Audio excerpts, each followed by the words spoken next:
Life is unpredictable.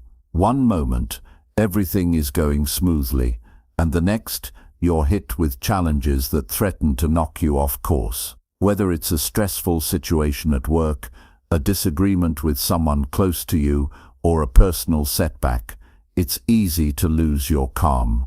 But what if you could train your mind to remain composed, no matter what life throws at you? As the famous author Ryan Holiday once said, "The only thing you can control is your reaction."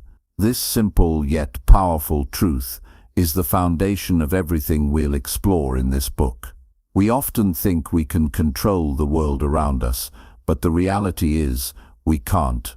However, what we can control is how we respond, and the ability to stay calm, even in the most chaotic situations, is a skill anyone can learn if they're willing to put in the work.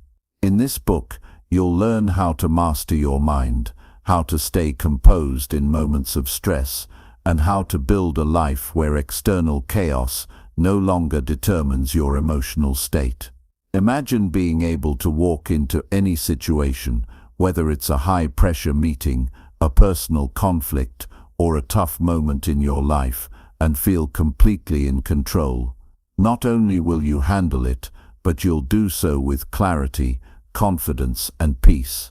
The techniques we'll cover aren't about ignoring your emotions or pretending everything is perfect. They're about learning to respond thoughtfully instead of reacting impulsively. They're about building mental resilience so that when life gets hard, you don't lose your inner peace. Training your mind to stay calm in every situation isn't just about making your day-to-day easier, it's about transforming the way you experience life. It's about taking back your power so that you're no longer at the mercy of stress, frustration, or panic. You will gain the tools you need to navigate challenges with a steady, focused mind.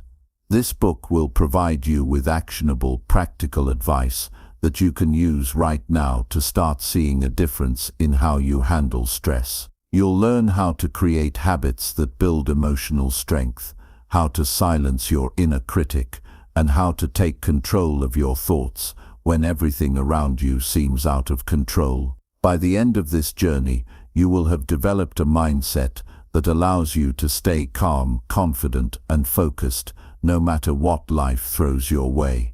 It's time to stop letting your circumstances dictate your emotions. It's time to train your mind to be calm in every situation and reclaim your peace. Chapter 1: What is real calmness and what it's not? Imagine you're standing in the middle of a storm. The wind howls, rain pours down, and trees bend under the force. But right at the center of it all, there's a space of stillness, a place where the wind slows, the noise fades, and everything is quiet. That's what real calmness feels like, not the absence of chaos, but the ability to remain steady within it. Most people think calmness means staying silent or showing no reaction, but that's not true. Staying calm isn't about pretending everything is fine when it's not. It's not about forcing yourself to smile when frustration is bubbling inside you. Real calmness isn't a mask, it's a skill. It's the ability to maintain control over your emotions, no matter what's happening around you. Many believe that calm people are simply born that way, as if some personalities are naturally peaceful while others are wired for stress. That's another misconception. No one is born with perfect calmness. It is something developed through awareness, practice, and self-control. Just like muscles grow stronger with exercise, the mind becomes more stable when it is trained to handle pressure. Think about the last time you were in a stressful situation. Maybe someone cut you off in traffic, or a coworker made a careless mistake that affected your work. Maybe someone's words hit a nerve, and you reacted before thinking. That reaction, whether it was anger, frustration, or anxiety, was not something you chose. It happened automatically. This is what most people experience daily, being pulled around by their emotions instead of controlling them. Real calmness doesn't mean ignoring emotions or pushing them down. It means understanding them and deciding how to handle them. Imagine holding a cup of hot coffee while walking through a crowded room. If someone bumps into you, the coffee spills. What's inside the cup is what comes out. If a person is filled with anger, stress, or frustration, then when life bumps them, that's what spills out. Calmness is about filling your mind with clarity and control so that no matter what happens, you don't spill over in ways you regret.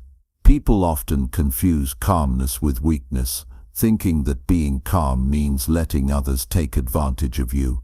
In reality, the calmest individuals are often the strongest. They don't need to raise their voice to prove a point. They don't react emotionally just to show they care.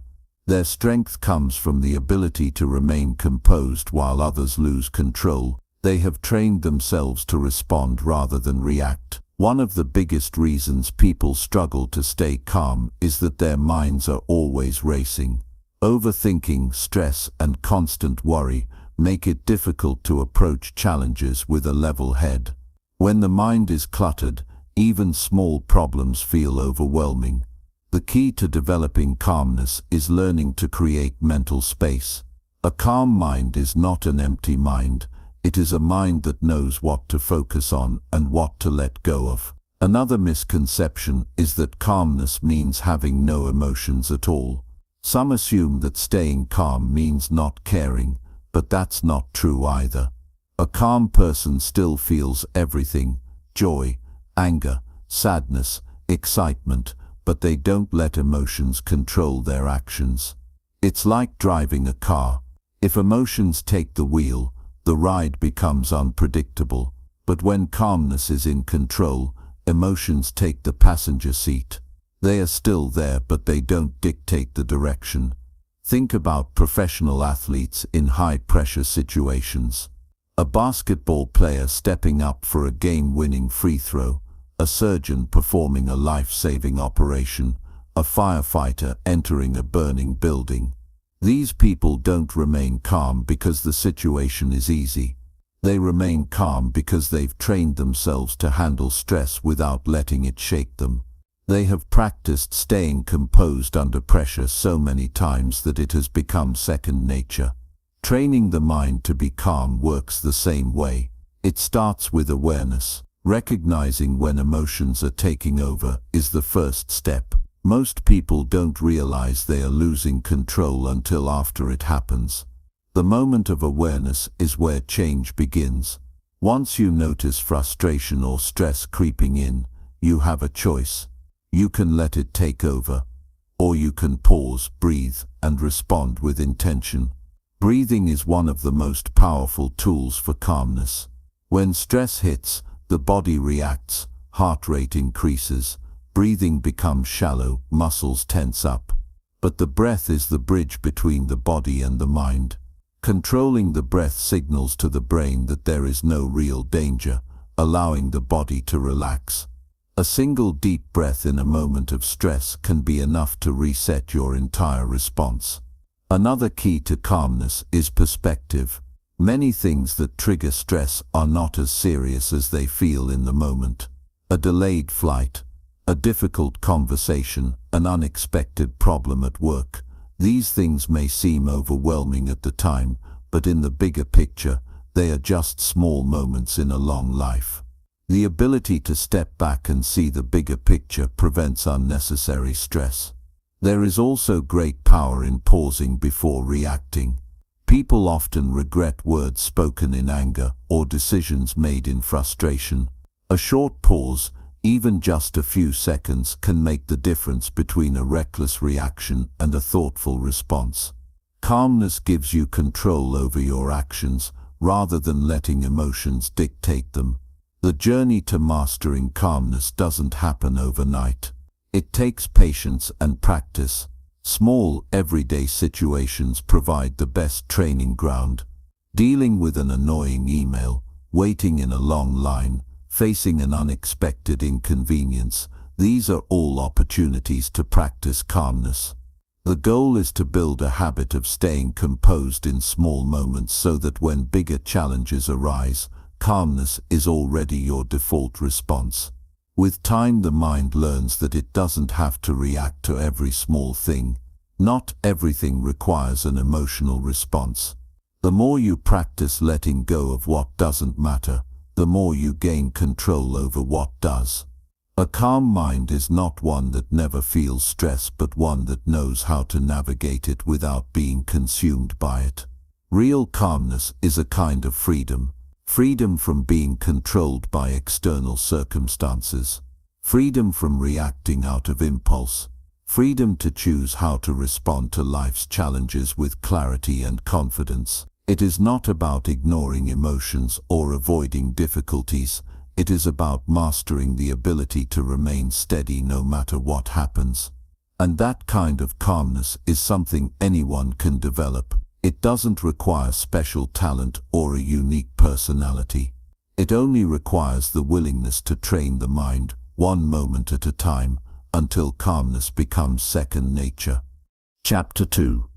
Why your brain overreacts and how to fix it.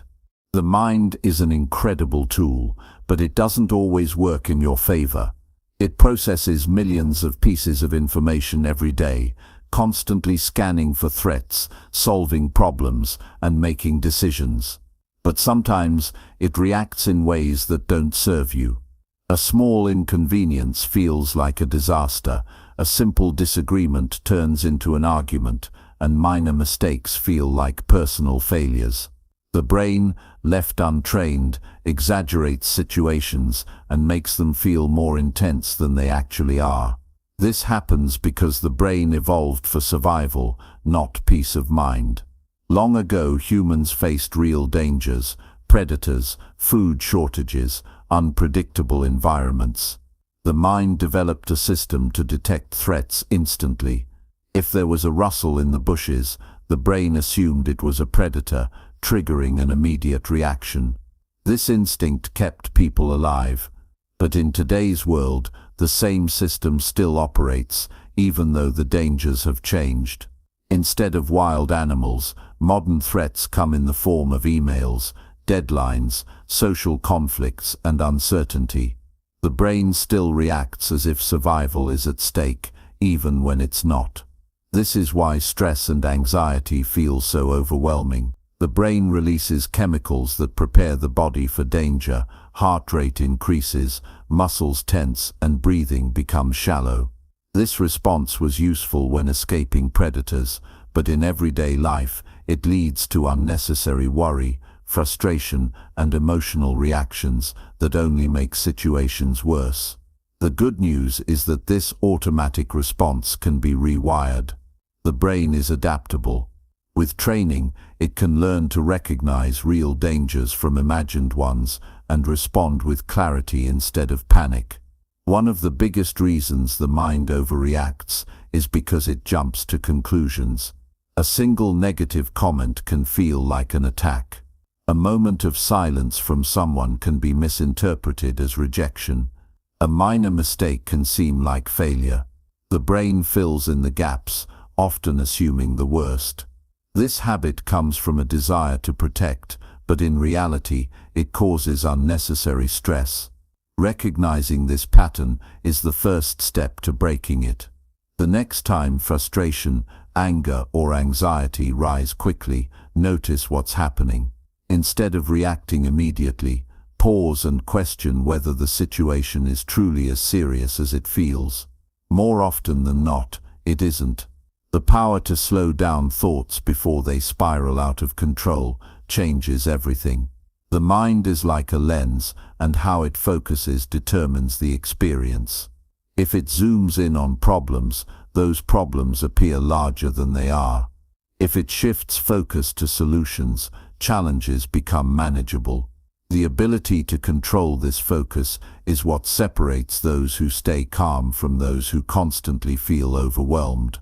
Another reason the brain overreacts is because of past experiences. If a person has faced rejection, their mind might assume any silence means they're being ignored. If they've experienced failure, Even small setbacks can trigger deep frustration. The brain stores memories and uses them as filters to interpret new situations. This is why some people react strongly to things that seem minor to others. They are not just reacting to the present moment, they are responding to the emotions attached to past experiences. But the past does not have to dictate the present. By becoming aware of these mental patterns, it becomes possible to separate old emotions from current reality. Thoughts and emotions work in cycles. A small worry can turn into a big problem if it is given too much attention. If the brain latches onto a negative thought and keeps replaying it, the body reacts with stress, and that stress feeds the thought, making it stronger. This loop can trap a person in a cycle of anxiety or frustration.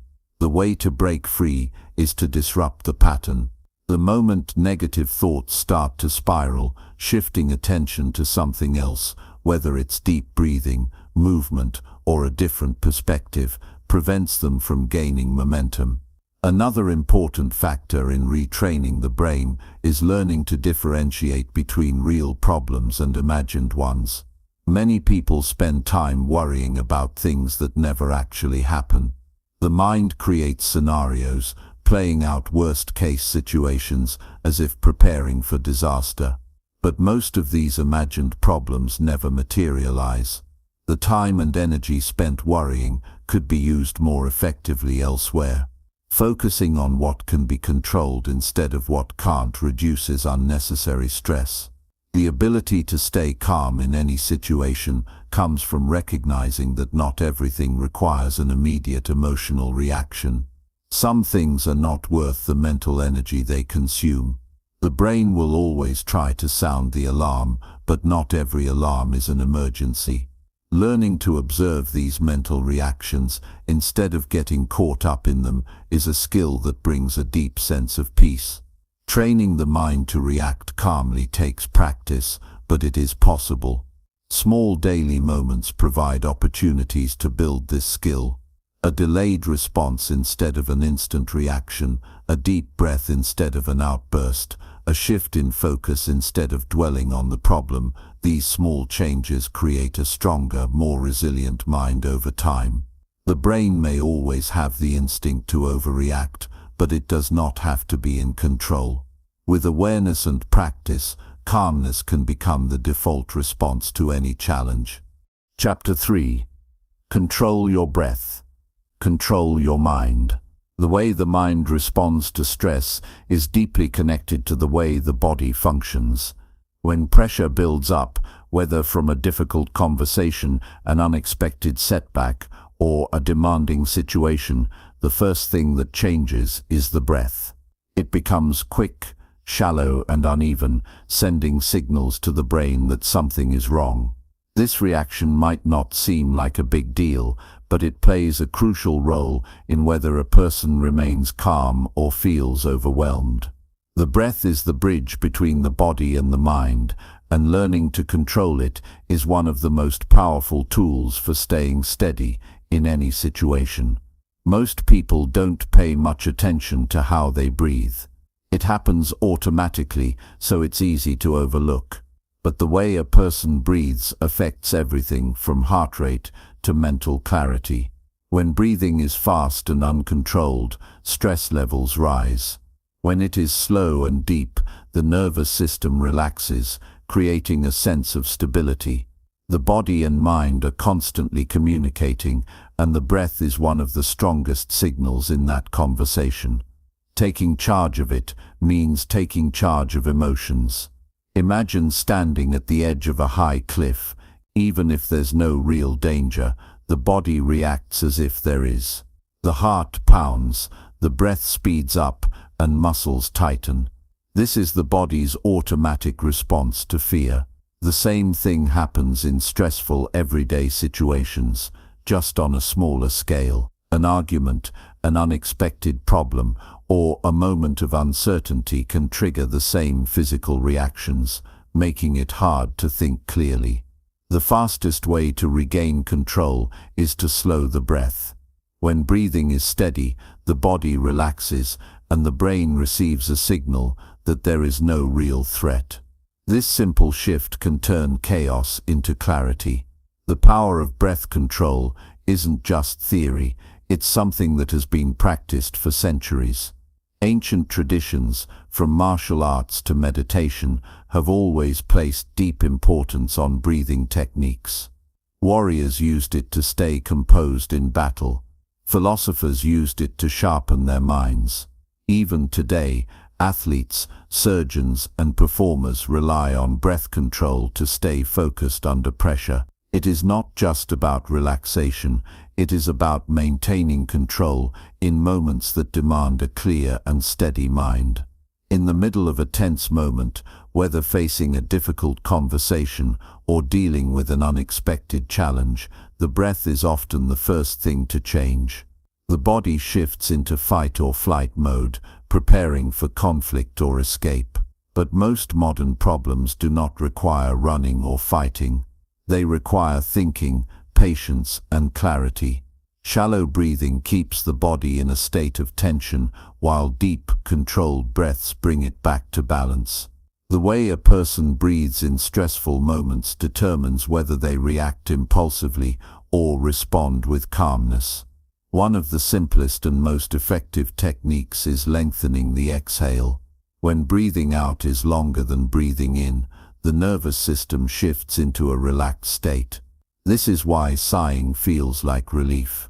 It naturally slows the heart rate and eases tension. Practicing this regularly trains the body to remain calm even when pressure is high. Breath control is also a powerful way to break cycles of overthinking. When the mind is caught in endless worry, the body follows, creating a loop of stress and tension. Shifting focus to the breath pulls attention away from racing thoughts and back to the present moment. This is why deep breathing exercises are often recommended for reducing anxiety. They are not just about relaxation, they are about resetting the nervous system and bringing the mind back to a state of control. Daily situations provide endless opportunities to practice. Waiting in traffic, standing in line, or dealing with an unexpected inconvenience can all become moments to train the breath. Instead of letting frustration take over, focusing on slow, controlled breathing shifts the response from stress to stability. Over time, this practice builds a habit of staying composed in all situations. There is also a direct connection between breathing and emotions. When feeling angry or overwhelmed, noticing the breath can be a sign of how much control is being lost. If it is fast and shallow, it means emotions are taking over. Slowing it down is like pressing a reset button. It creates space to think before reacting. Instead of getting caught up in the moment, there is a chance to step back and choose a better response. True control starts with mastering the smallest things. If a person cannot control their breath, they cannot control their reactions. The mind follows the body, and the body follows the breath. By learning to regulate it, the entire state of being shifts. Calmness is not about suppressing emotions or pretending nothing affects you. It is about having the ability to stay centered no matter what is happening. The breath is the foundation of that ability. With time and practice, this skill becomes second nature. Instead of getting carried away by stress, the mind learns to stay steady. Instead of reacting impulsively, there is space to respond with clarity. The power to remain calm is not something reserved for a few people. It is something anyone can develop. It starts with awareness, grows with practice, and becomes a way of life. The breath is always there, ready to be used as a tool for strength, stability, and control. Chapter 4. Training yourself to stay neutral under pressure. Pressure reveals a person's true state of mind. When everything is going smoothly, it's easy to appear calm, collected, and in control. But the real test comes in difficult moments, when things don't go as planned, when unexpected challenges arise, when words or situations provoke a reaction. Some people crumble under pressure, losing their composure the moment stress builds up. Others remain steady, unshaken by the chaos around them. The difference is not luck or personality, it is training. The ability to stay neutral under pressure is a skill, and like any skill, it can be developed. It starts with understanding that pressure is not the enemy. Pressure is a part of life. No matter how much planning is done, no matter how careful a person is, stressful situations will always arise. The key is not to avoid them, but to prepare for them. The mind is like a muscle, and just as the body becomes stronger through resistance, the mind becomes steadier through practice. Those who train themselves to remain level-headed in small moments will find that they can do the same in bigger challenges. Most people react emotionally to pressure because they take everything personally. When something goes wrong, it feels like an attack. When someone disagrees, it feels like a threat. When a situation doesn't unfold as expected, it feels like failure. But in reality, most events are neutral. It is the interpretation that turns them into something stressful. The same situation that makes one person panic might not even bother someone else. The difference is not in the event itself, but in how it is processed. Learning to see things objectively instead of emotionally is one of the most powerful ways to stay calm. A useful way to train neutrality is to step outside of the moment. Instead of reacting instantly, imagine watching the situation from a distance, as if observing someone else going through it. This creates space between emotion and response. When the mind is not tangled in immediate feelings, clarity appears. Instead of acting on impulse, there is time to choose the best course of action. This habit, when repeated, rewires the brain to handle pressure with control rather than panic. Another way to build steadiness is to expect difficulty rather than resist it. People often struggle because they believe things should always go smoothly. When life doesn't match this expectation, frustration builds. But stress is not caused by the event itself, it is caused by resistance to the event. A person who expects that there will be delays, challenges, and unexpected turns is not caught off guard when they happen. They simply adjust and move forward. The less resistance there is to reality, the less power stress has. The mind naturally wants certainty. It wants to know what will happen next. It wants everything to be predictable. But the world doesn't work that way. There will always be situations where things feel out of control. In these moments, the only real control is over how one chooses to respond. Instead of trying to control the situation, controlling the reaction is what matters. Staying neutral does not mean feeling nothing. It means not allowing emotions to dictate actions. Small daily moments provide constant opportunities to practice this skill. A delayed response instead of an immediate reaction. A deep breath instead of frustration. A pause to consider instead of rushing to conclusions. These small choices build mental strength over time. No one masters calmness overnight, but those who train themselves to remain steady in minor challenges find that they naturally stay composed when bigger tests arise. The most disciplined minds are not the ones that feel nothing. They are the ones that feel everything but are not controlled by it. Training neutrality is about developing the ability to see things clearly, to think before reacting, and to navigate life's difficulties without being thrown off balance. Pressure will always exist, but those who master their response to it will always have the upper hand. Chapter 5: How to Stop Overthinking and Worrying About Everything. The mind has a habit of holding on to thoughts longer than necessary. One small worry turns into a long chain of anxious thinking. A simple mistake replays over and over, growing bigger with every repetition. A harmless comment from someone else becomes a source of self-doubt, analyzed from every possible angle. Overthinking doesn't solve problems. It creates them. The longer the mind lingers on something, the more real it feels, even if it has no actual weight in reality. Thoughts can build entire scenarios that never happen, causing stress over things that don't exist. This habit drains energy, steals focus, and makes even small challenges feel overwhelming. The first step to breaking free from overthinking is recognizing that most thoughts are not facts. The mind generates ideas constantly, but not everything it produces is true or useful. Just because a thought appears doesn't mean it deserves attention. Most overthinking comes from attaching too much importance to thoughts that should have been dismissed.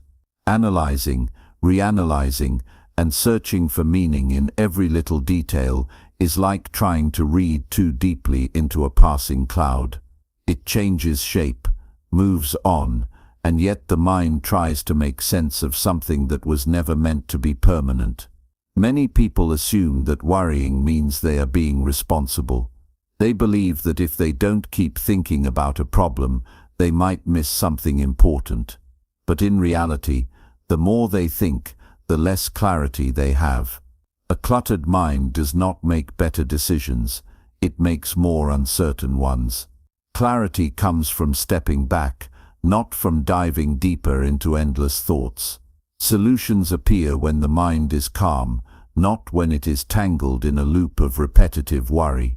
Training the mind to stop overthinking starts with awareness. Noticing when thoughts are becoming excessive is the first step toward regaining control. Instead of letting the mind spiral, shifting attention to something real in the present moment breaks the cycle. Movement, deep breathing, or even focusing on physical sensations like touch or sound can bring the mind back to reality. The brain cannot be in two places at once. If it is fully engaged in the present, it cannot continue running in circles around imaginary problems. Another way to stop overthinking is to limit how much time is given to certain thoughts. Some decisions need careful attention, but most daily worries do not deserve hours of mental energy. Setting a time limit for decision-making forces the mind to focus only on what truly matters. Once the time is up, the choice is made, and there is no need to go back and second-guess. Constantly revisiting past choices or replaying conversations serves no purpose except to create unnecessary doubt. Letting go of thoughts that no longer serve a purpose is a skill that requires practice. The mind naturally wants to hold on to things, believing that thinking about them longer will somehow change the outcome. But the past cannot be rewritten, and the future cannot be controlled by worry. What can be controlled is where attention is placed right now. Every moment spent in overthinking is a moment taken away from actual living. The mind should be used as a tool, not as a source of constant distraction. Not everything requires a deep analysis. Some things are better left as they are, without breaking them apart into unnecessary details. A passing comment from someone else does not always have a hidden meaning. A minor setback does not define success or failure. A temporary feeling does not need to be turned into a permanent state of mind. Simplicity brings peace. When thoughts become too complex, stepping back and asking, "Does this actually matter?" can instantly reduce unnecessary mental noise. The strongest minds are not the ones that think the most. They are the ones that know when to think and when to move forward. Real confidence comes from trusting decisions instead of endlessly questioning them. Inner peace comes from releasing unnecessary mental weight instead of carrying it. Overthinking is not a habit that disappears overnight, but with awareness and consistent practice, it loses its control. The mind becomes clearer, emotions become more stable, and life feels lighter. Instead of getting lost in thoughts that serve no purpose, energy is directed toward actions that create real progress. Chapter 6. Silence your inner critic and think clearly. The mind is always speaking. Thoughts flow constantly, shaping the way life is experienced. Some are useful, pushing toward growth and clarity. Others serve no real purpose, existing only to create doubt and confusion. The loudest voice is often the most critical, the one that questions every decision, brings up every past mistake, and finds flaws in even the best efforts. It is the voice that makes moving forward feel difficult, as if every step is met with resistance. This voice does not represent truth. It is simply a habit of thinking that has been repeated so many times that it feels real. Self-criticism often comes from old experiences. A mistake in the past, a harsh comment from someone, or an expectation that was not met can leave a lasting imprint. Over time, these imprints turn into beliefs, shaping the way the mind speaks. It becomes easy to assume that every thought is a reflection of reality. But the mind is not always accurate. It does not always speak in facts. More often, it simply repeats the same patterns it has learned over the years. The way to silence the inner critic is not by fighting it. Arguing with negative thoughts only makes them louder. The more attention they receive, the more power they have. Instead of engaging with them, they can simply be observed. A thought appears, but instead of reacting to it, it is seen for what it is, just a thought.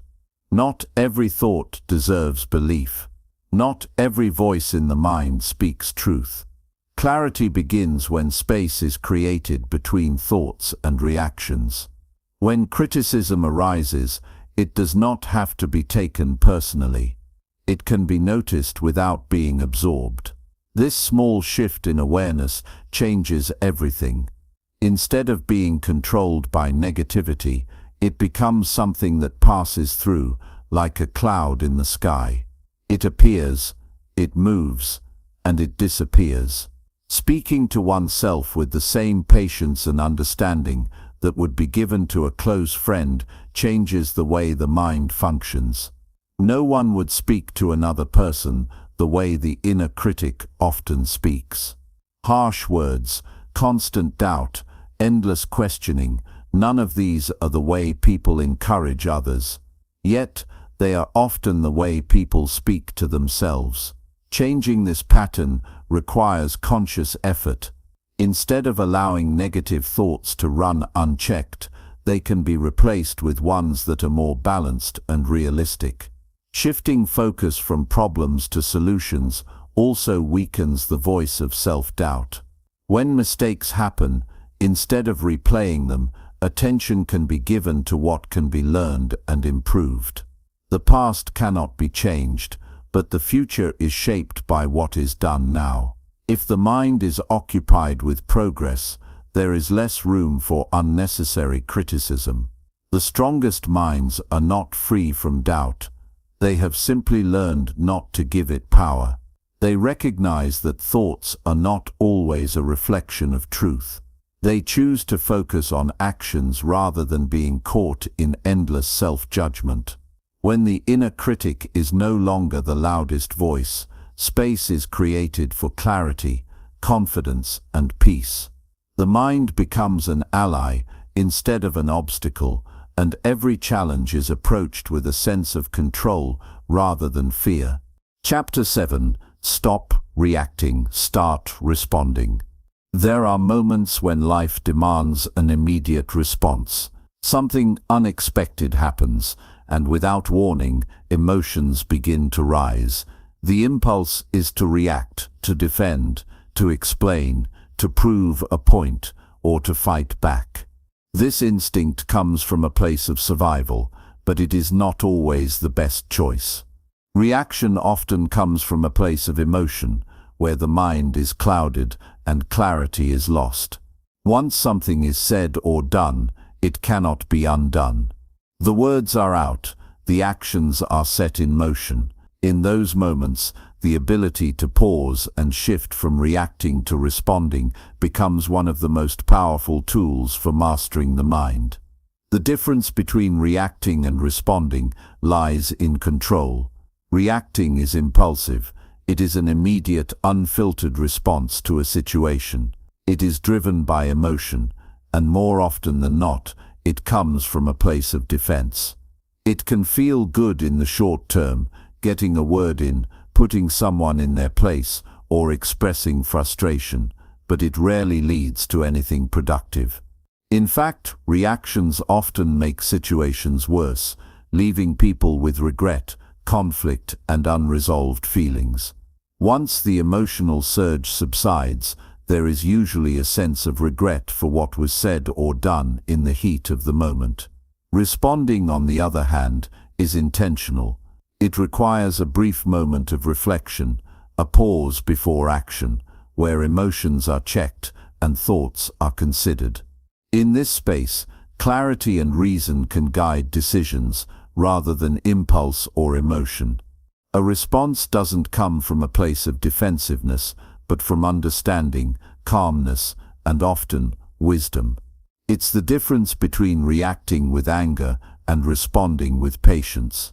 It's the difference between saying something out of frustration and choosing to communicate thoughtfully.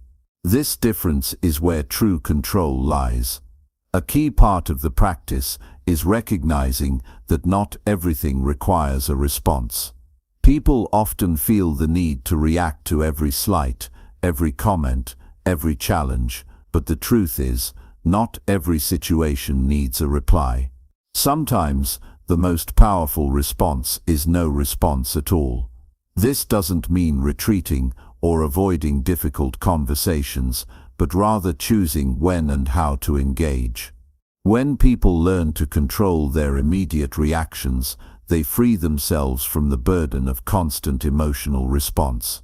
One of the most practical ways to practice responding instead of reacting is to create a habit of pausing. When something happens that triggers an emotional reaction, the first step is to take a breath, step back, and allow time to process. Even a few seconds can create enough space to shift from an emotional reaction to a more reasoned response.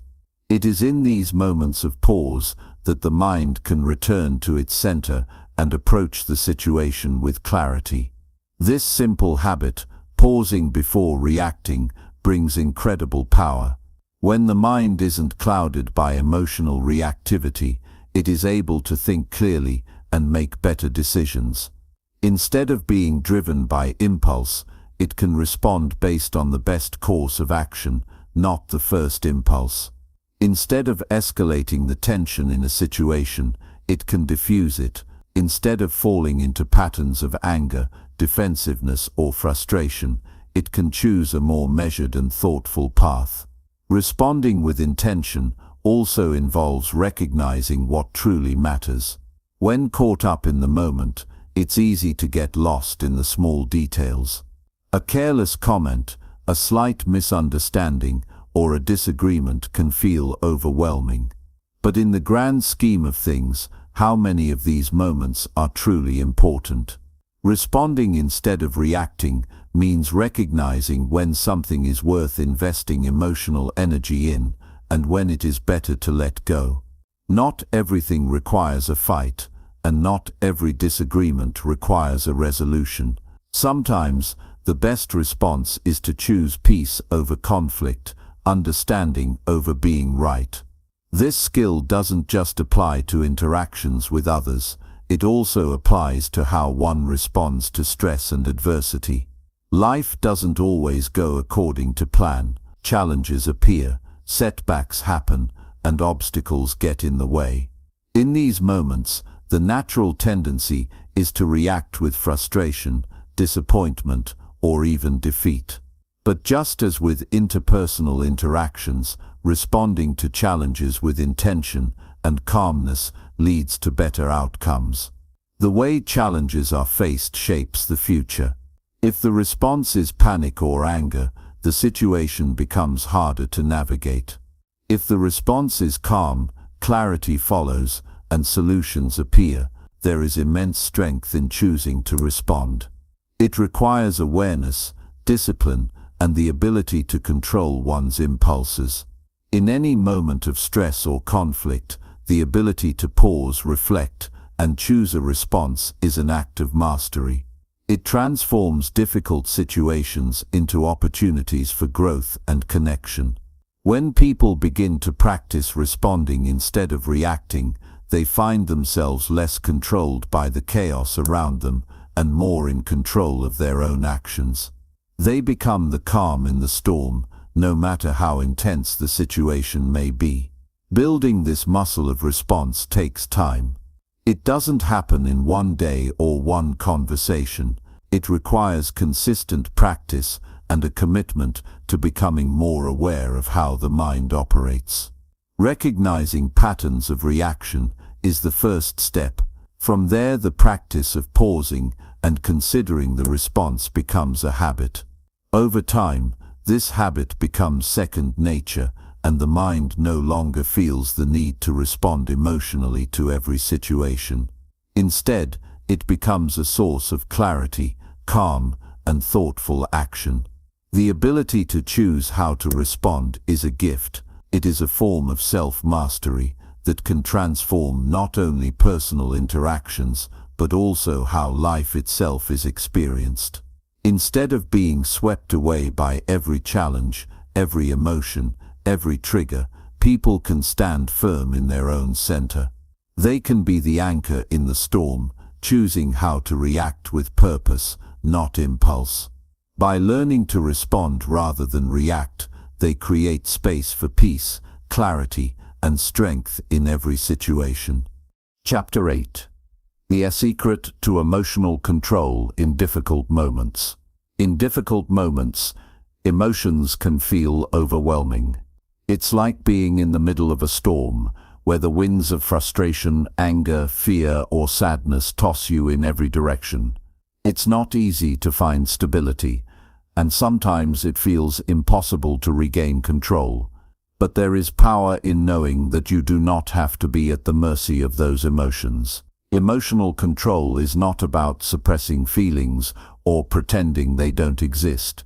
It's about finding balance in the chaos, understanding where the feelings come from, and learning to direct them in ways that serve you. Emotions are part of being human. They are natural and unavoidable, arising from the way we perceive the world around us. They inform us about our environment, our needs, and our relationships. But just because emotions arise does not mean they need to dictate our actions or our state of mind. Often the emotions that take over are the ones that cloud our judgment, making us say things we regret or act in ways we later wish we hadn't. This is where the skill of emotional control comes in, not to deny or block out emotions, but to create a space where they can be felt and processed without being ruled by them. Emotional control is not about shutting down your feelings or pretending that everything is fine when it's not.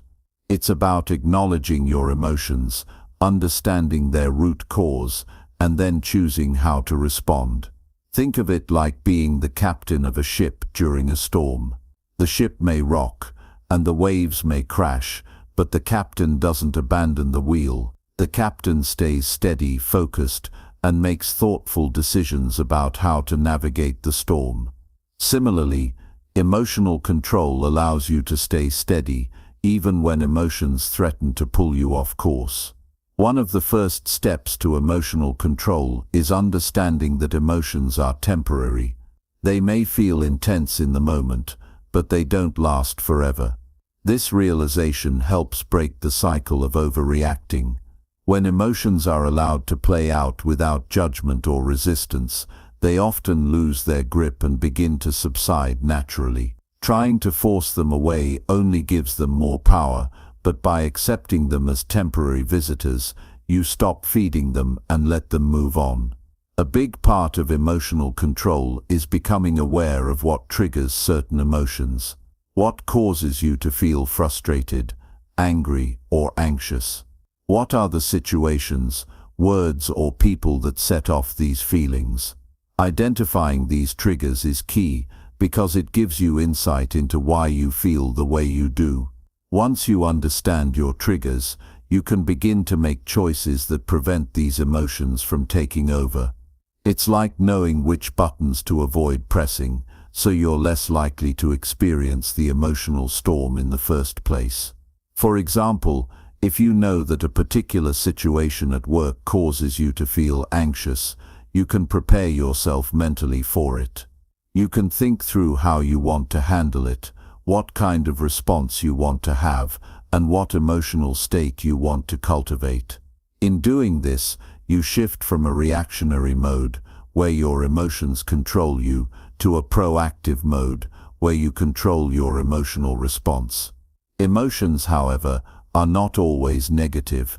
Happiness, excitement, love, and joy are just as much a part of life, and the ability to manage these positive emotions is just as important as managing negative ones. Being in touch with your emotions doesn't mean being overwhelmed by them, whether those emotions are positive or negative.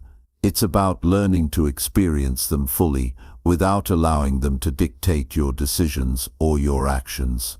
Another essential tool for emotional control is mindfulness. By practicing mindfulness, you can step back and observe your emotions without judgment.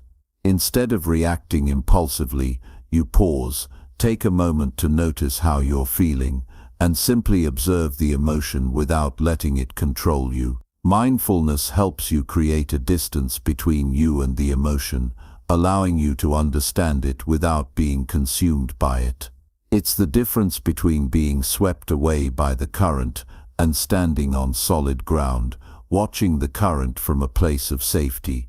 When emotions arise, you don't need to act on them immediately.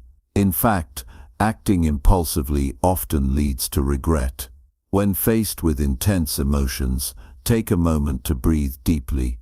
Focus on your breath, and use that breath to ground yourself in the present moment. This pause creates space, and in that space you can make a more measured response. You don't have to let the emotion lead you. You can lead the emotion. Sometimes, emotional control requires a shift in perspective. For example, when facing criticism or a challenging situation, it's easy to feel defensive or upset. But what if instead of immediately reacting, you chose to see it as an opportunity for growth? What if the person offering criticism is trying to help you improve, not tear you down? Changing how you perceive a situation can drastically alter your emotional reaction. This doesn't mean ignoring your feelings, but it does mean reframing the situation in a way that empowers you to respond calmly and thoughtfully. There is also the power of self-compassion. Being kind to yourself when emotions are overwhelming is a crucial part of emotional control. It's easy to become frustrated with yourself for feeling a certain way or for not handling a situation perfectly. But emotional control isn't about perfection. It's about being compassionate with yourself, acknowledging that you're human and that emotions are part of that. By being gentle with yourself, you can better navigate difficult feelings without judgment or shame. Emotional control isn't about forcing yourself to feel a certain way. It's about allowing yourself to feel and then deciding how to respond. Emotions are like waves. They come, they rise, they crash, and they recede. You don't have to resist them or fight them. You can simply ride the wave and stay grounded until it passes. The more you practice this, the more natural it becomes to stay calm in the face of emotional turmoil. It is important to remember that emotional control is a skill, and like any skill, it takes practice. You won't always get it right, and that's okay. What matters is the willingness to try and to keep learning. Over time, emotional control becomes a way of life, a habit that shapes how you respond to every situation. When you master this skill, you no longer have to be ruled by your emotions. You can navigate the ups and downs of life with grace, confidence, and a deep sense of inner calm. You become the one who is in charge, not the emotions themselves. The more you practice emotional control, the more you'll find yourself at peace, even in the most challenging circumstances. You won't be immune to emotions, but you'll be able to handle them with poise, allowing you to move through life with greater ease and clarity. With this skill, you will find a sense of inner strength, an unwavering calmness that is yours to keep, no matter what comes your way. Chapter 9. How to handle high-stress moments like a pro. High-stress moments are an unavoidable part of life. Whether it's a deadline at work, a personal issue, or something unexpected that throws everything off balance, stress can hit us in the most inconvenient and overwhelming ways. The key to navigating these situations without losing your composure lies in the ability to stay grounded, maintain perspective, and approach the situation with calmness and clarity. One of the first things to recognize when stress arises is that stress itself isn't the problem. It's how we react to it that often makes it worse. Stress is simply a response to a perceived challenge, and challenges are a part of everyday life. The problem isn't the stress, but rather the way we often give into it, letting it spiral out of control. When stress hits, our bodies and minds react instinctively, our hearts race, our thoughts scatter, and everything feels urgent. But just because stress shows up doesn't mean we need to let it dictate how we feel or what we do. It's all about managing that initial reaction. You don't shut down or ignore the stress you're feeling, but you can learn to create a pause between feeling the stress and reacting to it. In that space, you have the ability to choose how you want to respond. The first step in controlling stress is recognizing that you have a choice. You don't have to immediately jump into panic mode or let the stress take over your thoughts and actions. A simple way to gain control over the stress response is by focusing on your breath. In moments of high stress, our breath becomes shallow, and we forget to breathe deeply. By taking a few deep breaths, you can activate your body's natural relaxation response. When you breathe deeply, it triggers a calming effect on your nervous system, helping to reduce the immediate impact of stress. It may seem small, but this small action can make a big difference. It brings your attention away from the chaos and into the present moment, giving you the clarity to think through your next steps.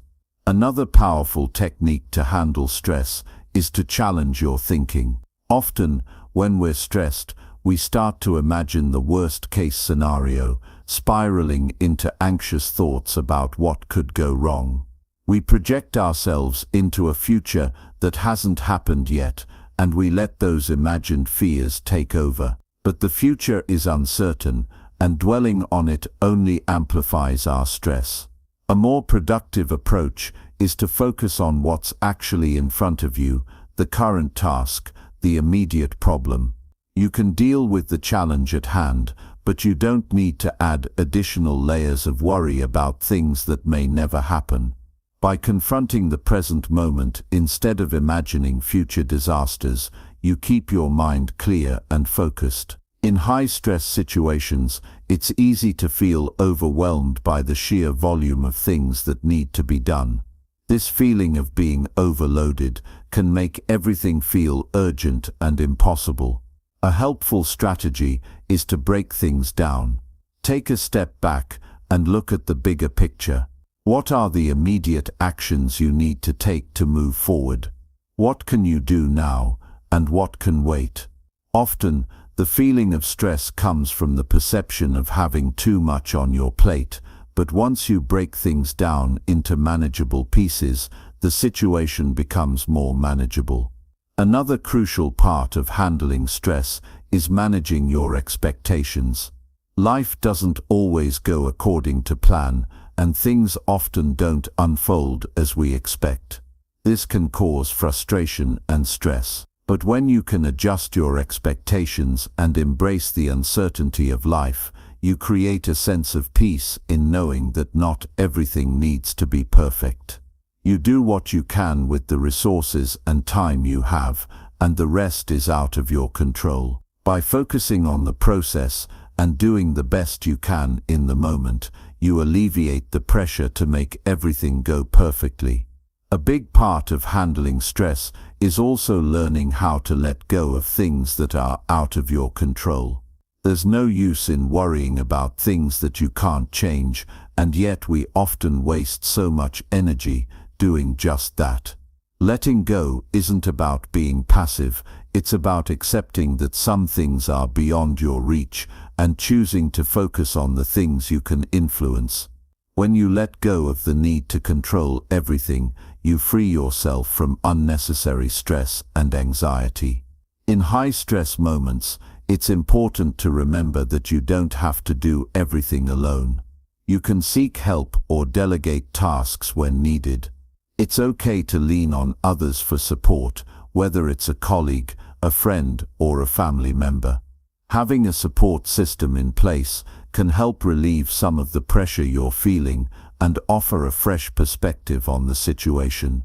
Collaboration often leads to better results, and sharing the load can make stress feel less overwhelming.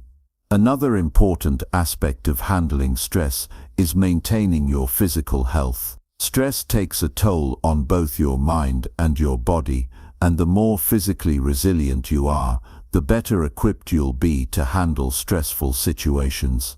Regular exercise, a balanced diet, and adequate rest are all vital components in building physical resilience. When your body is strong, you're better able to handle the mental strain that stress can place on you. The mind and body are interconnected, and taking care of one supports the other. Finally, after the stress has passed, it's essential to reflect on how you handled the situation. Did you react impulsively, or did you stay calm? What worked well, and what would you do differently next time? This reflection isn't meant to criticize yourself, it's about learning and growing. Stressful situations are opportunities for growth, and the more you reflect on them, the more you'll build the emotional resilience needed to handle future challenges with ease. It's easy to see stress as something we need to avoid, but the reality is that stress will always be part of life. What matters is how we deal with it. By learning to stay calm, manage your thoughts, break down tasks, and focus on the present, you take away stress's power over you. The more you practice these strategies, the more resilient you become, and the more natural it feels to handle stress with a clear mind and a steady heart. The next time stress tries to take over, you'll be ready, not by eliminating it, but by facing it with a calm and measured response. In doing so, you'll not only master stressful situations, but also build the emotional strength needed for whatever life throws your way. Chapter 10. Dealing with difficult people without losing your cool. Dealing with difficult people is one of the most challenging experiences we face in life. It's something that can test our patience, stretch our emotional limits, and often leave us feeling frustrated. Whether it's a colleague at work, a family member, or even a stranger, the way we respond to difficult people has a profound impact on our own peace of mind. It's easy to get caught up in the drama, the arguments, or the misunderstandings, but the key to handling these interactions with grace and calmness lies in controlling your own response. The first thing to understand is that you can't control other people. No matter how much you might want to change someone else's behavior, you simply can't. People have their own emotions, beliefs, and experiences that shape the way they act. And while you might not agree with or even understand their actions, it's important to remember that their behavior is not your responsibility. What you can control is your own reaction. You can control how you let their words or actions affect you, and that's where your power lies. One of the most effective ways to handle difficult people is to avoid taking their behavior personally. Often when someone is rude, aggressive, or disrespectful, we internalize it. We think, "What did I do wrong?" or "Why are they treating me like this?" But the truth is, other people's behavior is rarely about you. It's more about them, about their frustrations, their insecurities, or their struggles. When you can see that their actions aren't a direct reflection of who you are, you can stop letting it affect your sense of self-worth. When faced with someone who is difficult, take a moment to pause before reacting. Instead of immediately responding with anger or frustration, take a deep breath. By giving yourself a brief pause, you create space between the stimulus, the difficult person, and your response. In that space, you have the opportunity to choose your reaction, and you don't have to respond with emotion or aggression. You can choose to respond with kindness, patience, or even silence. One of the most powerful tools you can use in dealing with difficult people is empathy. While it might be hard to empathize with someone who is being rude or unkind, trying to understand their perspective can help you navigate the situation with more calmness. People act out of their own pain, stress, or misunderstandings. When you put yourself in their shoes, you start to see that their behavior might be a result of things you don't fully understand. This doesn't mean you have to agree with them or condone their behavior, but it allows you to approach the situation with compassion instead of hostility. Another important factor to remember is that you don't need to engage in every argument. Sometimes, difficult people thrive on conflict. They want to provoke you, make you defensive, or get under your skin. But by refusing to engage in the drama, you take away their power. You don't have to have the last word or win the argument. In fact, sometimes the best response is to remain calm, composed, and quiet. Silence can be a powerful tool. It disarms the situation and shows that you're not willing to be pulled into unnecessary conflict. If the situation calls for a response, make sure you keep your communication clear, respectful, and assertive. Being assertive doesn't mean being aggressive or domineering. It simply means standing your ground while remaining respectful of the other person. You can express your feelings and boundaries without resorting to aggression. When you communicate in this way, you demonstrate that you are in control of your emotions and that you value yourself enough to stand up for what you believe in. Sometimes, the most difficult people are the ones who seem to have no regard for your boundaries. They may constantly interrupt you, dismiss your opinions, or invade your personal space. In these situations, it's important to assert your boundaries firmly. This might feel uncomfortable at first, but it's a necessary step in maintaining your own peace. When you allow others to overstep your boundaries without addressing it, you are essentially giving away your sense of control. But by calmly and confidently asserting your boundaries, you regain that control and protect your mental and emotional well-being. Of course, there will be situations where difficult people won't change. Some people simply aren't open to compromise, and no matter how much you try to empathize or communicate with them, they will continue to behave in ways that challenge your peace of mind. In these cases, you need to know when to walk away. Sometimes, the best way to protect your calmness is to remove yourself from the situation entirely. This doesn't mean giving up or admitting defeat. It means recognizing that continuing to engage with someone who is determined to be difficult is only going to drain your energy. You have the right to choose where to invest your time and emotional energy, and sometimes walking away is the wisest and most peaceful choice. Learning how to deal with difficult people is not just about protecting your peace in the moment, it's also about building long-term resilience. Every time you handle a challenging situation with calmness and grace, you strengthen your ability to do it again in the future. Over time, these skills become second nature. Instead of feeling angry or frustrated when dealing with difficult people, you'll respond with a sense of calm authority. You'll have learned how to keep your emotions in check, how to communicate effectively, and how to maintain your own sense of self-worth in the face of criticism or aggression. It's also important to reflect on the difficult people in your life and consider whether they are adding value to your life. While it's important to be compassionate and understanding toward others, you also need to protect your own mental and emotional well-being. If someone consistently brings negativity into your life and shows no willingness to change, you may need to reassess the relationship.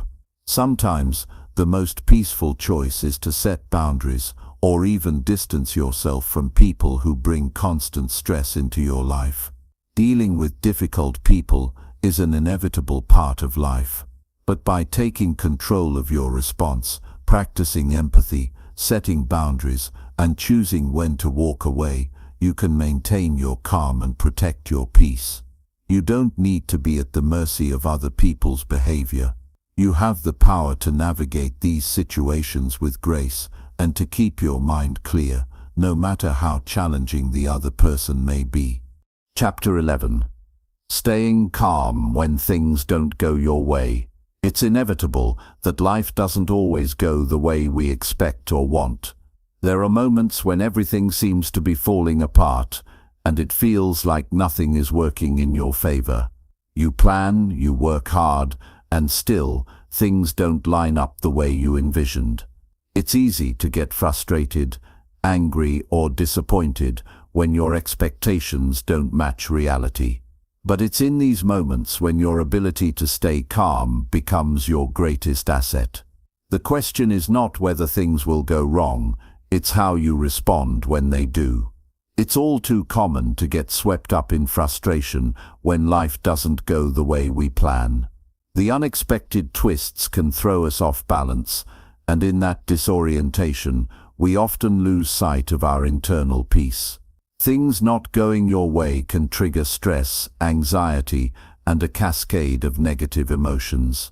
However, staying calm when things go wrong is not about suppressing those feelings, but rather about accepting them without letting them control your mind. The goal is to move through the difficulty with clarity and poise, knowing that no situation, no matter how challenging, is permanent.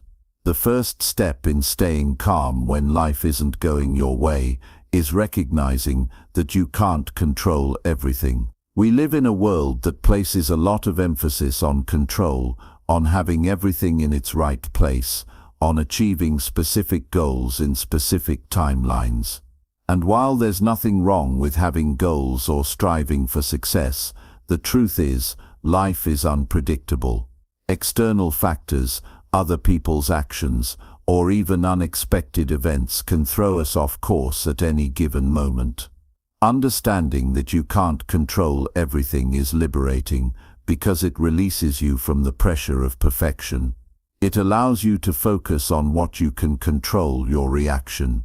When things don't go the way you expect, your initial reaction might be disappointment, anger, or frustration. These are natural human emotions, and it's important to acknowledge them. Suppressing your emotions isn't the goal here. It's about understanding them and choosing how to move forward. When you feel those emotions rise, try to step back from the situation and give yourself a moment. Take a deep breath, and in that moment of stillness, allow yourself the space to process what's happening. The key here is to avoid immediate reactions that could escalate the situation further. The first reaction often comes from a place of impulse, but the next one, the one you choose to make consciously, can help restore your peace of mind. It's also important to remember that adversity is a part of life. No one's path is entirely smooth. We all face setbacks, unexpected detours, and moments where things don't go as planned. While it can be difficult to accept, these challenges are often the catalysts for growth. They force us to adapt, to learn, and to become more resilient. Life isn't about avoiding difficulties, it's about how we handle them. Each time something doesn't go your way, you are presented with an opportunity to exercise your ability to stay calm, to adjust your expectations, and to move forward with clarity. A helpful mindset shift is to see challenges as lessons rather than roadblocks. Instead of thinking of life's difficulties as signs that you're failing, view them as opportunities to gain insight into what works and what doesn't. Each setback is a chance to refine your approach, to strengthen your character, and to learn something new about yourself. When you start to see challenges this way, it becomes much easier to stay calm because you understand that failure is not a reflection of your worth, but a necessary part of growth. In situations where things aren't going your way, it's often easy to get caught up in self-blame. You might start thinking, "What did I do wrong?" or "Why is this happening to me?" This negative self-talk only adds fuel to the fire. The truth is, things often don't go as planned, even when we do everything right. Mistakes happen, things go awry, and sometimes life simply unfolds in unexpected ways. When you stop blaming yourself for the things beyond your control, you free yourself from unnecessary stress. Instead of ruminating over what could have been different, focus your energy on what you can do now. What can you learn from the situation? What can you adjust moving forward? Another powerful tool in staying calm when life doesn't go your way is practicing gratitude. It may sound counterintuitive, but in moments of frustration, focusing on what you are grateful for can shift your perspective. Even in challenging situations, there are always things to be thankful for: small wins, personal strengths, lessons learned, or even the support of friends and family. By shifting your focus from what's going wrong to what's going right, you begin to break the cycle of negative thinking. Gratitude helps you reframe the situation, reminding you that there's always something to appreciate, even in the midst of hardship. In addition, when things don't go as planned, try to maintain a long-term perspective. Short-term setbacks may feel overwhelming in the moment, but they often lose their significance over time. What seems like a huge deal right now may seem trivial a month or a year from now. This shift in perspective allows you to avoid getting bogged down by temporary issues and helps you keep your calm in the face of adversity. Knowing that everything is temporary, that your current challenges won't define you forever, can give you the strength to press on without getting lost in frustration or anger. It's easy to get discouraged when things aren't going the way you envisioned, but it's important to keep moving forward, even if the progress feels slow. Taking small, consistent actions can help you regain a sense of control. Instead of focusing on the big picture or the end result, shift your focus to the next small step you can take. Break down your goals into manageable pieces and take them one at a time. This approach prevents you from feeling overwhelmed and helps you maintain a sense of calm, even in the face of setbacks. When life doesn't go your way, it's also crucial to remember that there are always alternatives. Sometimes, things don't unfold as expected because a different, perhaps even better, path is waiting for you. The detours in life often lead to the best discoveries. When you're able to remain calm and open to new possibilities, you give yourself the opportunity to find new solutions. Flexibility is a key component of maintaining your peace of mind in these situations. When you rigidly hold on to one way of doing things or one idea of success, you set yourself up for frustration. But when you remain open and adaptable, you allow yourself to explore new avenues that may lead to unexpected success. The ability to stay calm when things don't go your way is a skill that takes practice. It's not something that happens overnight, but each time you face a challenge, you are building your resilience. The more you practice staying calm, the more natural it becomes.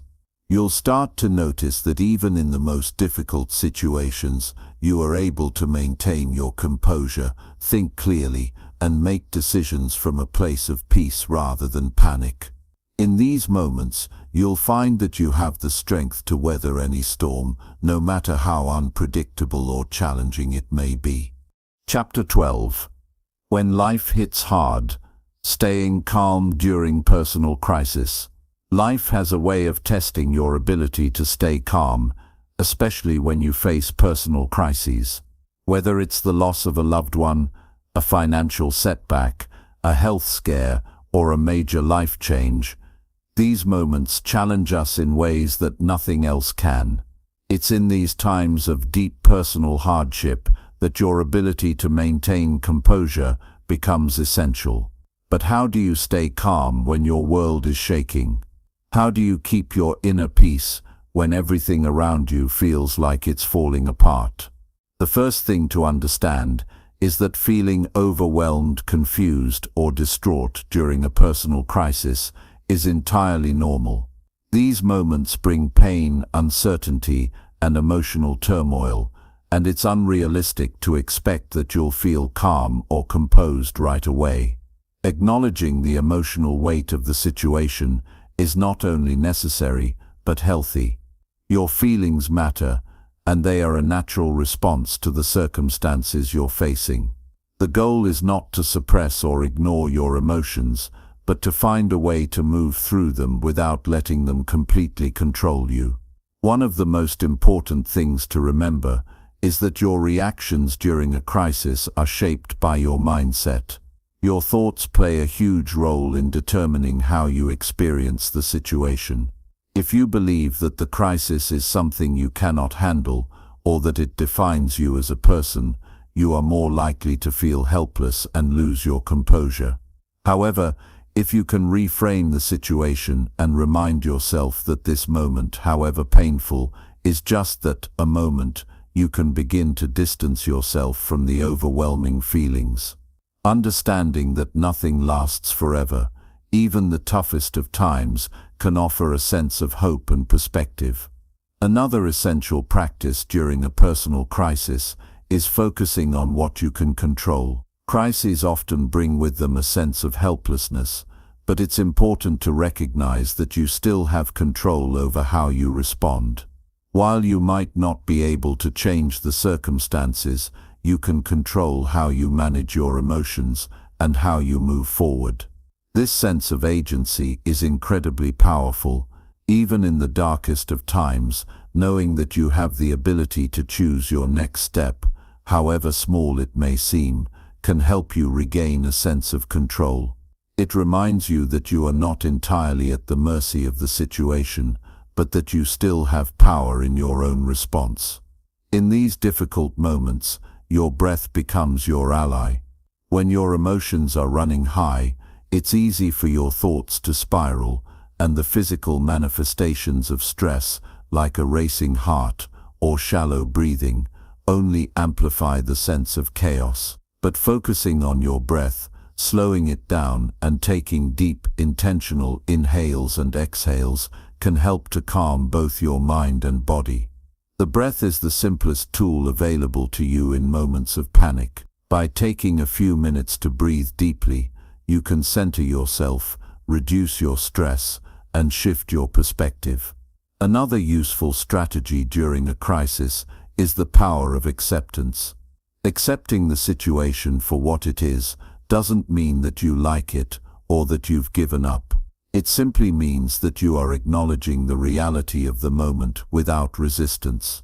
Often the suffering we experience during a personal crisis comes from fighting against the reality of the situation.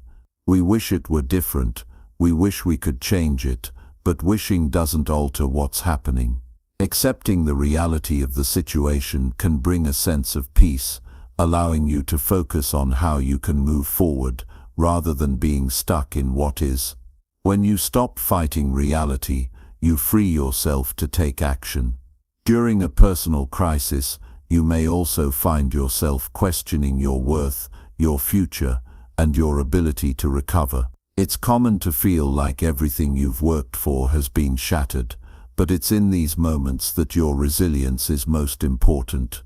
You've survived difficult moments in the past, and you'll survive this one too. Reminding yourself of your past strengths and overcoming adversity can help reignite your confidence.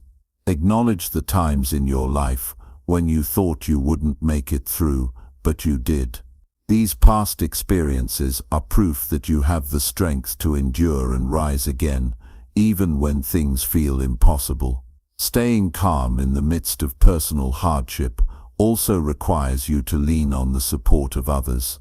You don't have to face these challenges alone, and reaching out to trusted friends, family members, or even professional support can provide you with the help and perspective you need. It's easy to feel isolated when going through a crisis, but sharing your struggles with others can lighten the burden and help you feel less alone. Sometimes, simply talking through your feelings can provide clarity and relief. You don't have to carry the weight of the crisis by yourself. It's also essential to give yourself permission to grieve. Personal crises often bring about loss, whether it's the loss of someone, something, or a part of your life. Grief is a natural part of the healing process, and it's important to allow yourself to feel it. Avoid the temptation to push your emotions down or pretend like everything is fine. Acknowledge the pain, the sadness, and the anger, but don't let them consume you. Remember that it's okay to not have all the answers immediately. Healing takes time, and part of staying calm is recognizing that you don't need to have everything figured out right away. The path forward will unfold in its own time. In moments of personal crisis, it can also be helpful to turn your focus inward. Often, our reactions to crises are shaped by external expectations or judgments. We worry about how others perceive us, about what we should be doing, and about the image we're projecting to the world. But when life is uncertain, the most important relationship you have is the one you cultivate with yourself. Take time to check in with your inner world, to practice self-compassion, and to nurture your own well-being. Self-care doesn't have to be a grand gesture. It can be as simple as giving yourself the space to rest, eat, and take care of your mental health. Amid all the emotions and the chaos, it's crucial to maintain a sense of perspective. The situation you're facing right now may seem like the end of the world, but in time, you'll see it for what it truly is. A chapter in your life. A chapter that may have been difficult, yes, but a chapter that will eventually pass. Life moves in seasons, and no season lasts forever. When you stay grounded in the understanding that this moment is temporary, you remind yourself that peace is not far off. You will emerge from the storm, stronger, wiser, and more resilient. Staying calm in the face of personal crisis is a practice that requires patience and perseverance. It's not about perfection or never feeling the weight of the moment. It's about finding your center again, no matter how many times you are knocked off course. By accepting the reality, focusing on what you can control, reaching out for support, and practicing self-compassion, you can move through personal crises with grace. The storms of life may come, but with every storm you grow stronger in your ability to weather them with calm and clarity. Chapter 13. Training your mind to be calm every single day. Every day offers us a new opportunity to train our minds, to strengthen our ability to remain calm, and to approach the challenges of life with a sense of peace. The idea of training your mind to be calm every single day is not about finding a quick fix or hoping that peace will magically appear in moments of stress. It's about building habits, shifting your mindset, and creating a foundation that supports your ability to stay composed no matter what life throws your way. The first step in making calmness a daily practice is understanding that it requires consistency. Just like physical fitness, mental fitness is developed over time through regular effort. This is not a one-time endeavor, nor is it a skill you can master overnight. It's a process that evolves through small, deliberate actions every single day. Think of it as a muscle that gets stronger with use. You're not going to run a marathon on your first day of training, but if you stick with it, you'll gradually build the stamina and strength to handle increasingly difficult situations. Start by establishing a routine that supports calmness. The morning is a powerful time of the day, and how you begin your day can set the tone for everything that follows. It's tempting to jump out of bed, check your phone, and rush into the demands of the day. But taking just a few minutes in the morning to center yourself can make a significant difference. This could be as simple as sitting quietly for a few minutes, focusing on your breath, and setting an intention for the day. It could be a quick meditation, or just taking a moment to appreciate the quiet before the world gets loud. What matters is that you start your day with intention, so that when challenges arise, you're already grounded. In the course of your day, you'll encounter stressors. Life isn't about eliminating stress. It's about learning how to respond to it. Stress is a natural part of being human, and it's impossible to avoid completely. But how you react to stress, and how you allow it to affect your mindset, is what really matters. When stress arises, instead of letting it take over, take a step back and pause. Rather than getting swept up in the rush of thoughts and emotions, give yourself a moment of stillness. This could be a deep breath, a few seconds of reflection, or even a shift in your perspective. By practicing this pause every day, you train your mind to respond rather than react. You create a space between stimulus and response, allowing you to act from a place of calmness rather than impulse. A crucial part of daily mental training is developing the ability to focus. In our modern world, distractions are everywhere. It's easy to get overwhelmed by the constant flow of information,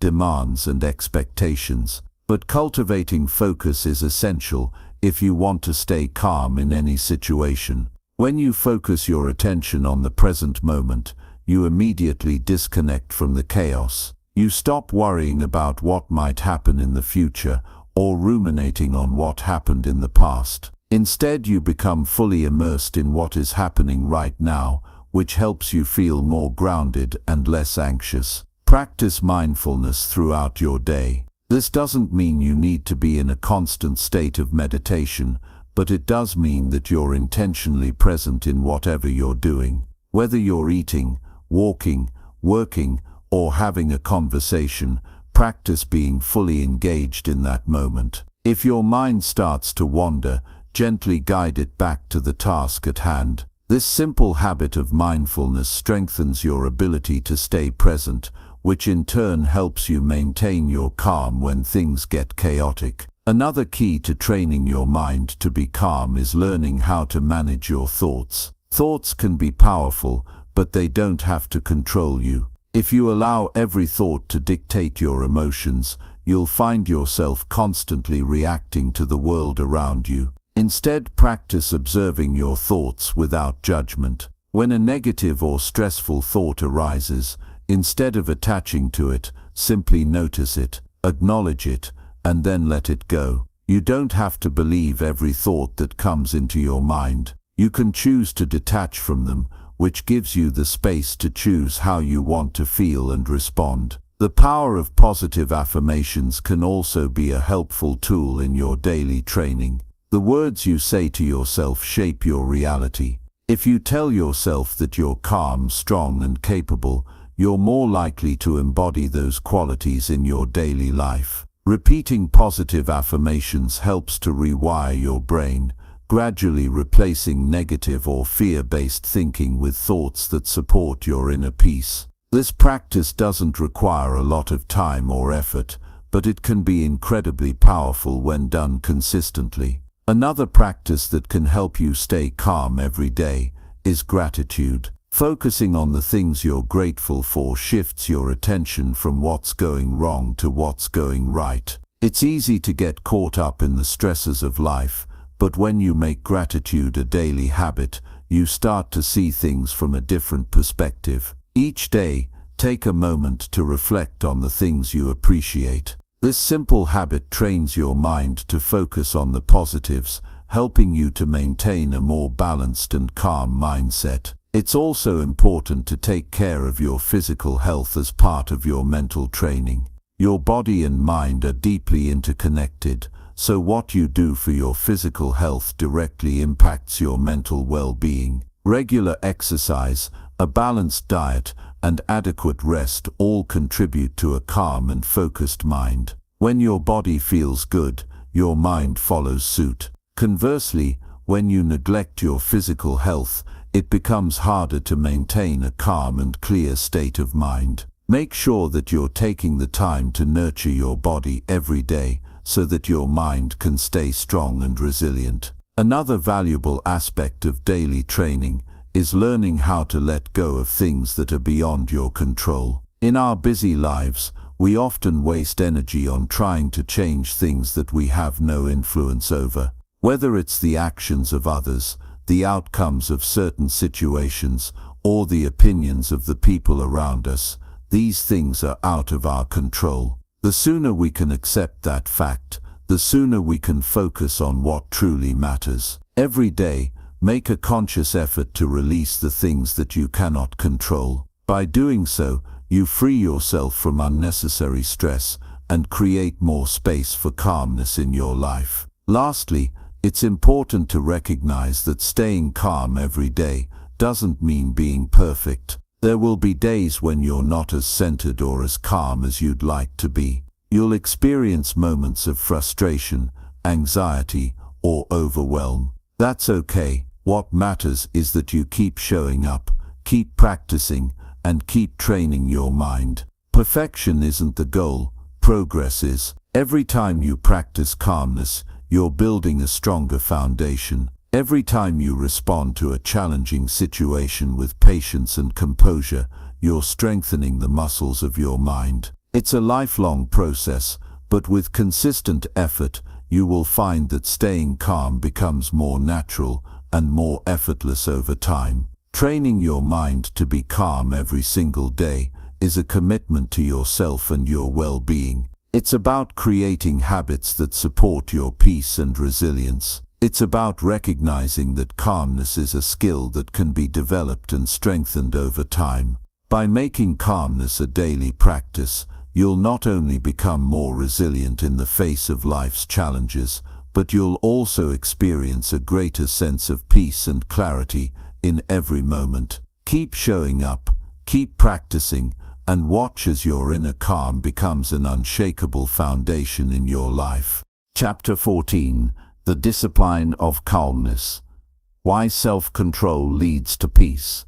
Mastering calmness isn't just about reacting to the challenges of the day.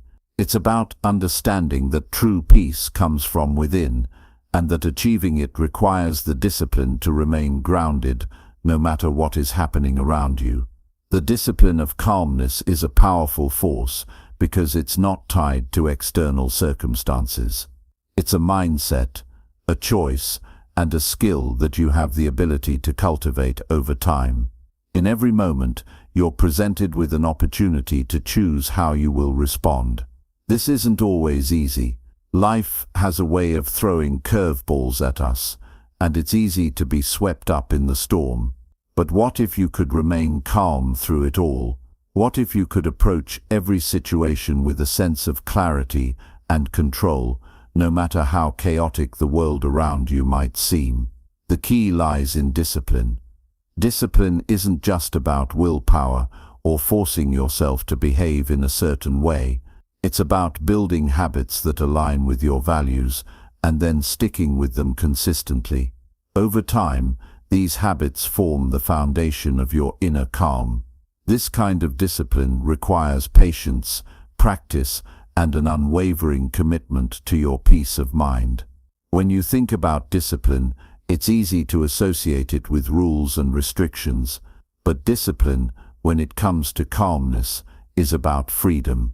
It's about creating the freedom to choose your response to any situation rather than reacting impulsively or letting your emotions take control. This freedom doesn't come from avoiding challenges or suppressing feelings. It comes from developing the capacity to face whatever comes your way with poise and presence. One of the most effective ways to build this kind of discipline is through daily practice. Every day offers a new chance to exercise your ability to stay calm. Whether it's a stressful conversation, a difficult task at work, or a personal setback, each challenge is an opportunity to strengthen your resolve. By practicing calmness regularly, you begin to wire your brain to respond with patience, clarity, and focus, rather than anxiety or frustration. It's important to understand that this kind of discipline isn't about perfection, it's about progress. The goal isn't to never get upset or frustrated, but to learn how to handle those moments with grace and self-awareness. Each time you encounter a situation that tests your calm, it's an opportunity to grow.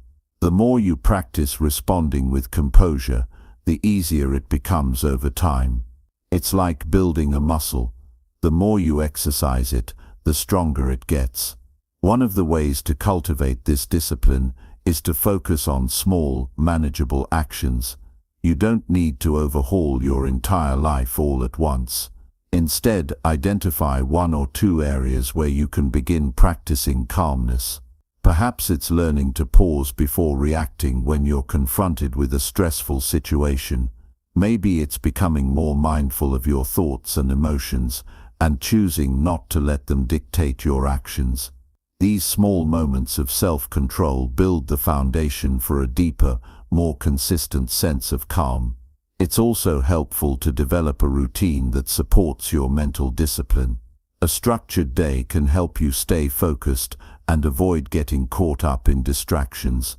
This doesn't mean that every moment needs to be planned down to the last second, but having a sense of structure gives you a sense of stability.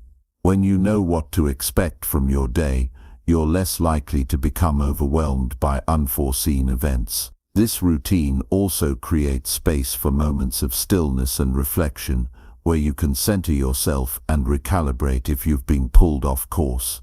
As you work on building your mental discipline, remember that setbacks are part of the process. There will be days when you lose your cool, when things don't go according to plan, and when stress feels overwhelming. This is normal. What matters is how you respond to these moments. Instead of beating yourself up for losing your calm, use it as a learning experience. Reflect on what triggered you, and think about how you can approach similar situations differently in the future. This mindset of continuous improvement will help you stay focused on progress, not perfection. Another important element of the discipline of calmness is learning to let go of the need for control. So much of our stress comes from trying to control things that are outside of our influence. Whether it's other people's behavior, the outcome of a situation, or the way the world works, we often expend an incredible amount of energy trying to force things to go our way. But the truth is, control is an illusion. The more tightly you grip onto the need for things to go according to plan, the more frustrated and anxious you become when things inevitably don't. True discipline lies in the ability to let go of this need for control and to accept what is. When you can release your attachment to specific outcomes and embrace the present moment, you free yourself from unnecessary stress. You shift from trying to manipulate the world to simply responding to it with calm, clarity, and acceptance. This doesn't mean you stop taking action or striving for your goals.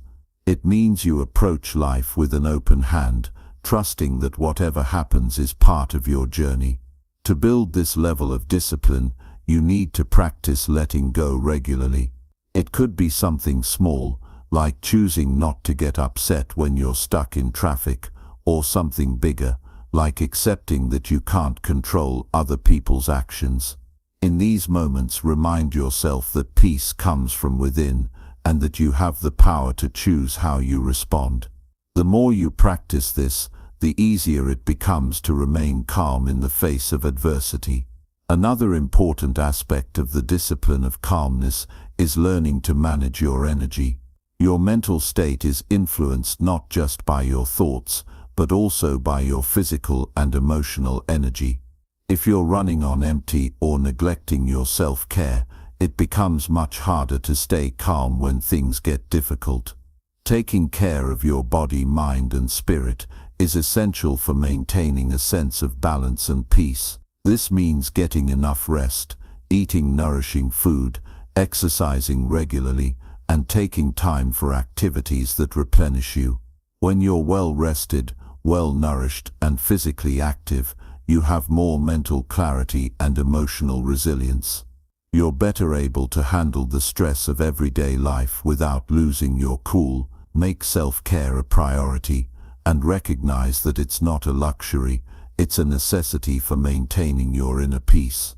The discipline of calmness also requires a deep sense of self-awareness. To remain calm in any situation, you need to be aware of your thoughts, emotions, and physical sensations. This awareness allows you to catch yourself before you get carried away by your emotions or impulses. The more in tune you are with yourself, the better you can manage your reactions and maintain your sense of calm. Developing this self-awareness involves taking the time to reflect on your experiences.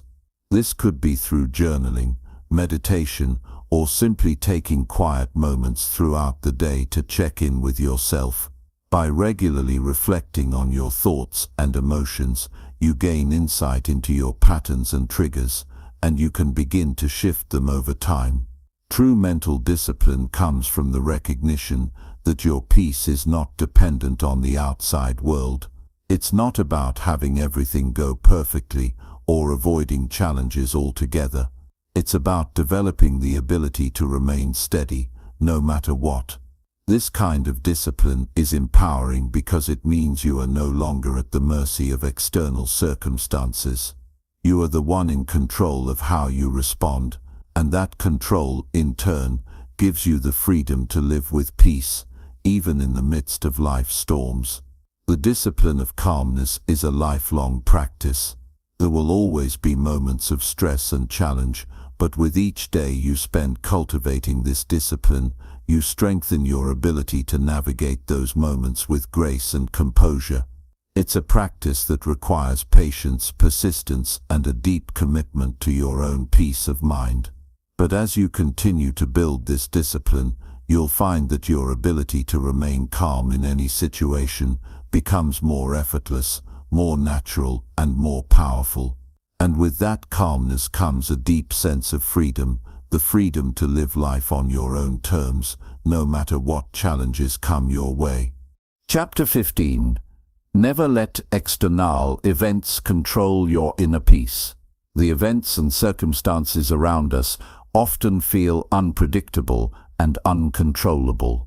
People let their emotions dictate their actions, and situations spiral out of control when things don't go as planned. The chaotic nature of life can be overwhelming at times, leaving us feeling powerless, frustrated, and anxious. But through it all, there's a fundamental truth that can serve as the bedrock of our peace.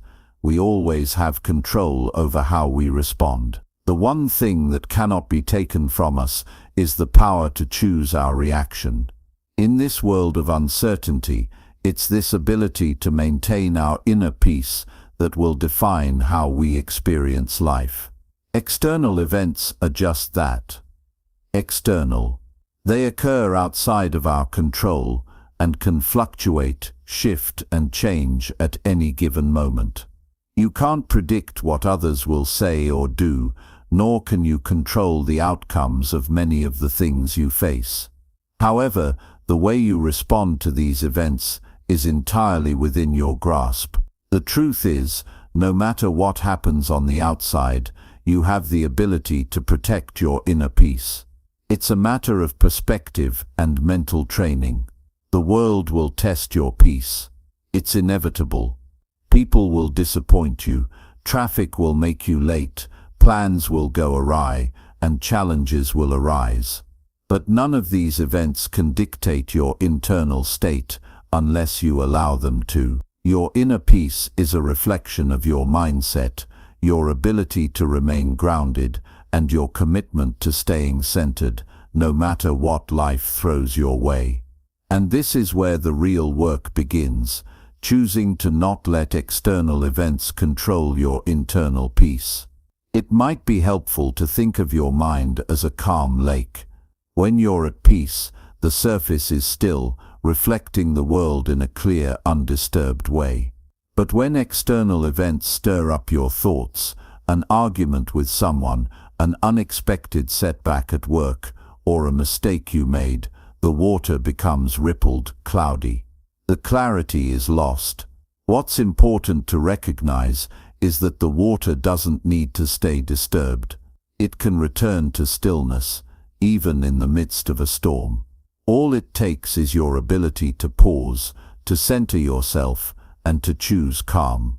The key to maintaining your inner peace is developing a mindset that doesn't tie your happiness to external circumstances. This is not to say you should ignore the challenges or pretend that they don't affect you. Life is challenging, and it's okay to feel frustrated, sad, or angry when things go wrong. But those emotions are temporary. They don't need to control your long-term peace.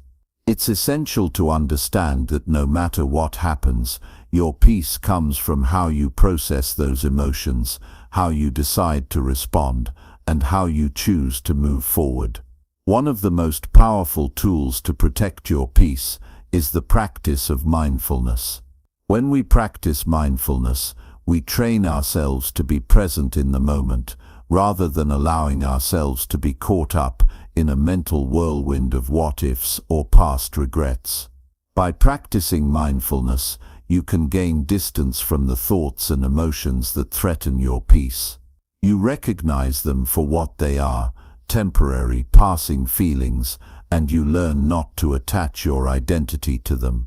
Mindfulness doesn't require you to block out or suppress emotions. It's about acknowledging them without letting them take over. If you're feeling upset, frustrated, or anxious, the first step is simply to notice it. You don't have to react to it immediately. Just sit with it. Observe it. Breathe through it. Over time, this practice will help you detach from the emotional reaction and regain your clarity. Another important practice is self-compassion. Often, we're quick to blame ourselves when things don't go right, or we criticize ourselves for not handling situations better.